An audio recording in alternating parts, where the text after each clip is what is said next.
Right now, somewhere on a campus in California, a team of engineers is testing exactly how long they can keep your eyes on a screen before you look away. They have a number. It used to be 12 seconds. Now it's closer to 8. That's not a guess. That's research. Dr. Gloria Mark, a professor at UC Irvine, has spent over a decade tracking how long people can hold their attention on a single screen before switching away. Her data shows the number shrinking year after year. Not because your brain is broken, because something outside your brain changed. Think about that for a second. Your brain hasn't evolved. Not in the time it took Instagram to launch, or TikTok to take over, or your phone to become the first thing you touch in the morning. So if your attention span is shrinking, the problem isn't you.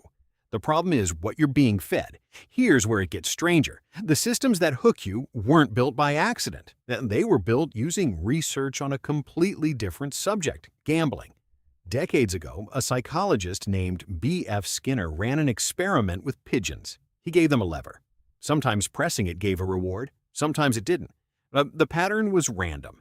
You'd think random rewards would make the pigeons give up. They didn't. They pressed the lever more.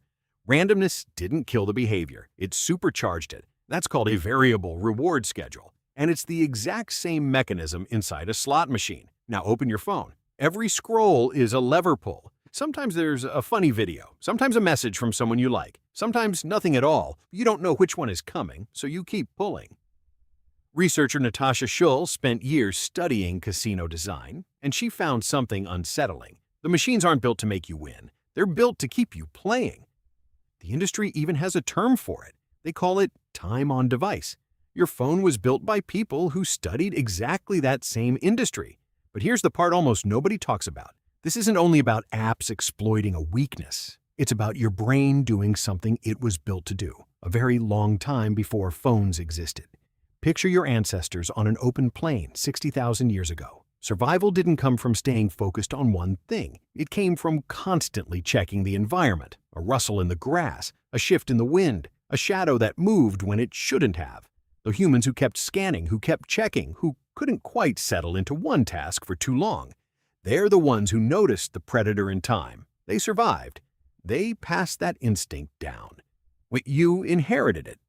Except now there's no predator in the grass. There's a notification badge.